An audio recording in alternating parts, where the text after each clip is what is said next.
आज ही हम लोग देख रहे हैं कि समाजवादी पार्टी के नेता आदरणीय आजम खान साहब, उनकी भी रिहाई हो चुकी है। इसके लिए मैं कोर्ट को धन्यवाद देना चाहता हूं और यही हम समाजवादियों का भरोसा था कि कोर्ट न्याय करेगा और उन्हें न्याय मिलेगा। हमें उम्मीद है कि आने वाले समय में एक भी झूठा मुकदमा या इस तरह का सरकार जो लगातार भारतीय जनता पार्टी की और वहां का विधायक, खासकर जो रामपुर का विधायक, वो भारतीय जनता पार्टी के लोग मिलकर के और एक ऐसा अधिकारी जिसको एक्सटेंशन पे एक्सटेंशन पे एक्सटेंशन पे एक्सटेंशन पे एक्सटेंशन कम बोला है मैंने, लगातार मिला है, वो अन्याय नहीं करेंगे। हमारे समाजवादियों के लिए खुशी का समय है कि जहां पर वो आज रिहा होकर के आज जेल से रिहा हुए हैं। वो सर, ये कुछ चंडू खाने की खबरें चल रही थी कि आजम खान साहब बसपा के नेताओं से संपर्क। देखिए, आदरणीय आजम खान साहब समाजवादी पार्टी और समाजवादी पार्टी के संस्थापक नेताजी और हम लोगों के साथ और भारतीय जनता पार्टी का मुकाबला करने पर आज से नहीं, न जाने कब से सबसे बड़ी भूमिका उनकी और समाजवादियों की रही है। और आज तो इतना खुशी का ये भी समय है कि जब आज मैं इन लोगों से मिल रहा हूं, जहां एक पुरानी जगह पहुंचे, वहीं पर उन्हें भी आज ही न्याय मिला है।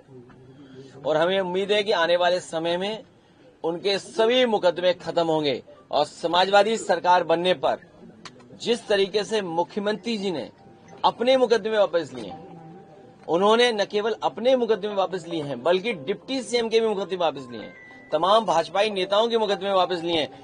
समाजवादी सरकार बनने पर जितने भी झूठे मुकदमे लगे हैं आदरणीय मोहम्मद आजम खान साहब पर, वो सब वापस लेने का काम सरकार में होगा।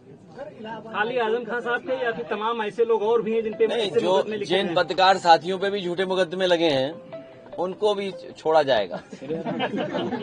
और भाई, आप पे इनकम टैक्स हो, ईडी हो, उसमें भी आपकी मदद होगी।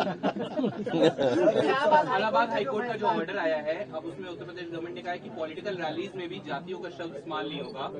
किस तरह से फिर आगे रैलियां होंगी? बताओ, सरकार अब जागी है जब स्वजाति लोगों को, वर्चस्ववादी लोगों को और ताकतवर लोगों को हर जगह बैठाया हुआ है। अगर आपका चैनल उन्हें सही चलाना है तो हो सकता है उस चैनल का हेड भी हटा दें। अखबारों के हेड तो हटे ही हटे हैं। तो ये जो 5000 साल पुरानी बातें थीं, उनको दूर कैसे करेंगे? बाबा साहब भीमराव अम्बेडकर जी को जाति की वजह से भेदभाव का सामना करना पड़ा।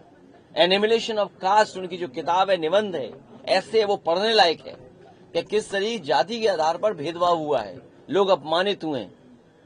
डॉक्टर राम मनोहर लोहिया जिंदगी भर इस बात को कहते रहे कि जाति तोड़ो, समाज की व्यवस्था बने, और जाति तोड़ने का काम हो। नेताजी लगातार इस बात को करते रहे, संघर्ष करते रहे, हम सब लोग जोड़ते रहे। कभी बहुजन समाज के नाम पर हम सब लोग जुड़े एक साथ, और आज भारतीय जनता पार्टी पीडीए से घबरा करके, हालांकि वो हाई कोर्ट का फैसला है, लेकिन मैं ये मानता हूं हमारा पहला इमोशनल, भावनात्मक रिश्ता अगर कोई है तो वो जाति है। वो कोई डिनाई नहीं कर सकता है। मुझे उम्मीद है कि भविष्य में कोर्ट इस बात को भी कहेगा कि जातियां कैसे खत्म हो, जातियों की भेदभाव कैसे खत्म हो।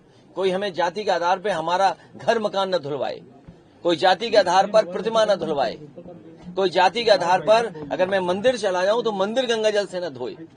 हमें उम्मीद है कि ऐसे लोगों के खिलाफ भी कार्रवाई होगी जिन्होंने गंगा जल से किसी का घर धोया हो, मुख्यमंत्री आवास धोया हो, जाने के बाद मंदिर धोया हो।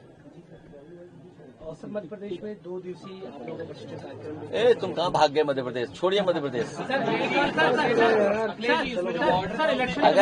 अगर तुम्हें अच्छे कुर्ते पजामे, और तुम तो मैं समझता हूँ शेरवानी भी पहनते हो, तो अगर शेरवानी है तो यूनिक टेलर के पास आइए। ये पूरी बिल्डिंग सरकारी खाली करके बेच दी जाएगी। जैसे बीजेपी के लोगों ने बिल्डिंगें बेची हैं, वैसे बेच दी जाएगी बिल्डिंगें। ना आयोग रहेगा ना बिल्डिंग रहेगी। प्रभातखबर.com, विश्वास वही, रफ्तार नहीं।